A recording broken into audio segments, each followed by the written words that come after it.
Hello my dear class 8 students. இன்னைக்கு உங்களுக்காக mark room சீரிஸ்ல குயிக்கா ஒரு 5 क्वेश्चंस எடுத்து வந்திருக்கேன்டா. கண்டிப்பா உங்களுக்கு தெரிஞ்ச क्वेश्चंஸா தான் இருக்கும். சோ அந்த ஒரு ஹோப்ல இந்த क्वेश्चंस எங்க கூட சேர்ந்து சால்வ் பண்ணுங்க.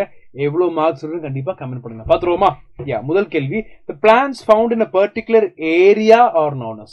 அதாவது fauna, flora, endemic rare. So generally we describe plants with flora. So the technical answer is option B, flora.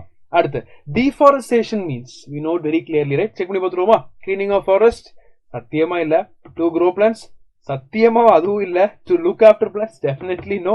None of these is the right answer. Deforestation, you're cutting down the trees, you're cutting down the forest. So அந்த ஆப்ஷனை கொடுக்கறனால none of these is the right answer. அடுத்து, the red data book gives a list of. Red data book என்ன கொடுக்கும் நமக்கு? Endemic species தராது, extinct species தராது, natural species தராது. none of these. So again the answer is none of these. அடுத்து, in situ conservation, நம்ம அங்க போய் பண்றது, ஆன் சைட்ல போய் பண்றது is nothing but on site conservation, option B.